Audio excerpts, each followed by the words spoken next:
In this video, we're going to begin example 3 in section 12.1.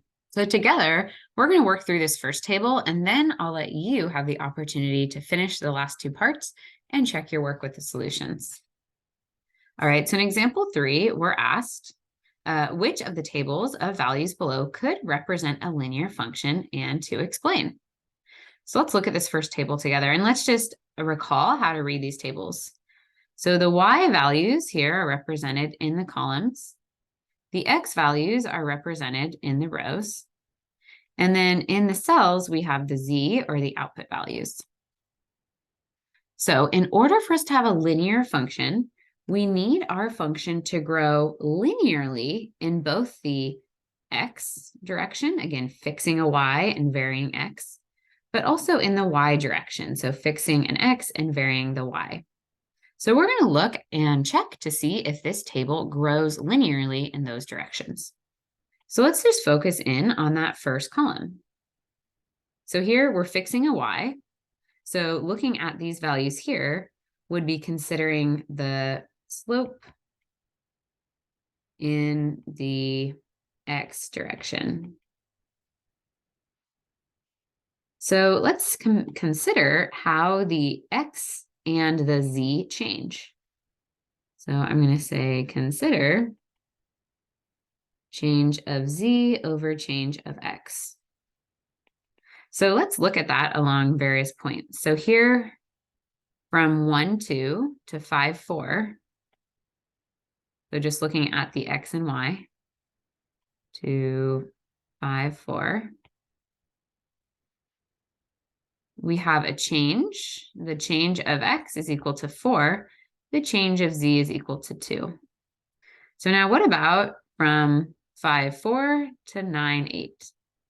And rather, I can just finish this off by saying the slope would be 2 over 4, because we have a change of 2 and a change of 4, so 1/2 there. And this, I'm so used to writing xy. Look at that. This should be a z, right? xz. Okay, so now let's look at xz when we have 5, 4, 2, 9, 8. So here the change of z is again equal to, or now is equal to 4. And the change of x is also equal to 4. So now that change of z over change of x is equal to 4 over 4, which is 1. So we see that as we increase, and maybe we could have just looked at the columns themselves, because our x's change by 4, plus 4, plus 4. But the z's, plus 2, plus 4. So the z's are not growing linearly. The distance or the changes between the z's change. So we don't have a constant slope here. All right, so let's go ahead and just write a summary for this. So we could say this function cannot be linear. This function cannot be linear because the columns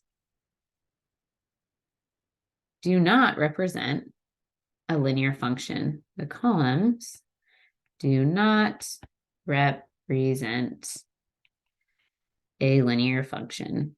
So as soon as we find one column or row that's not a linear function, then we can tell that our table is not representing a linear function.